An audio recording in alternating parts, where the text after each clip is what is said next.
So the main problem with faith schools is that they're based on an idea that because a child's parents come from a particular religious background and have certain religious beliefs, that the children ought to develop those same religious beliefs. And that's problematic because religious freedom is a really, really important value. And humanists believe that children ought to have the opportunity to decide about these very important things, like what you believe about your place in the world, by your own sort of powers of reasoning. And of course, your parents will influence your decisions in some ways or others.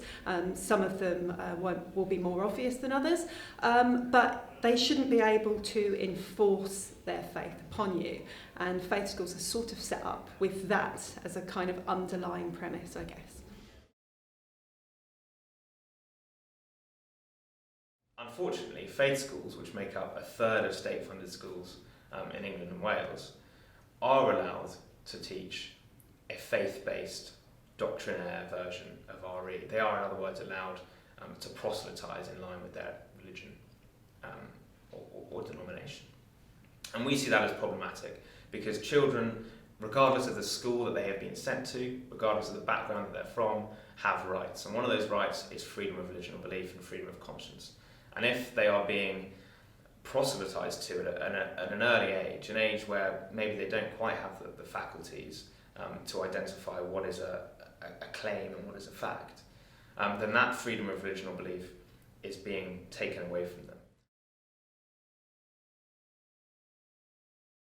Some schools, voluntary aided schools for example, are entitled to select up to 100% of their pupils on the grounds of their religious beliefs. You could end up with 100% of children in a school who all come from a particular faith background, who all come from the same ethnic background, and that's really problematic for society in general because it means that according to which school you go to, you're sort of segregated off from other people in the community. And that's not very good for social cohesion, for intercommunal understanding, that sort of thing. Dividing children up on the basis of those labels is destructive at its core. And lots of faith schools do this. They select children on the grounds of religion and belief, and that has the effect of segregating children along those lines.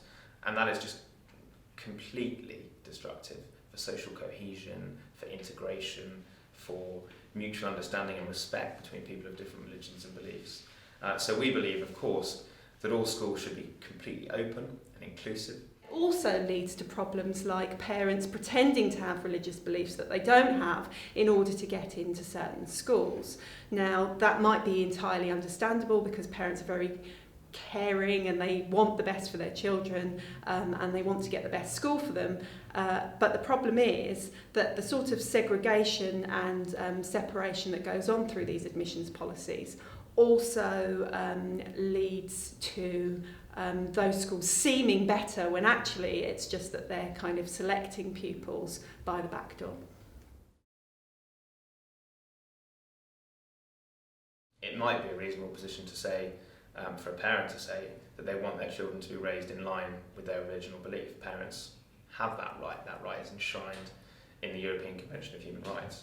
But what they don't have a right to is for the state to provide a school that meets that need whilst disadvantaging others. And that is what faith schools do. There are lots and lots of parents around the country who find themselves living close to quite a few religious schools, many of which will select on grounds of religion or belief. And their freedom of choice, their access to their local schools is massively reduced as a result of that. Freedom and rights are all about trade-offs, and the presence of faith schools rather than fully open schools that everyone can equally access, I think clearly don't get that balance right. They champion the rights of some religious people over the rights of everyone to equal access.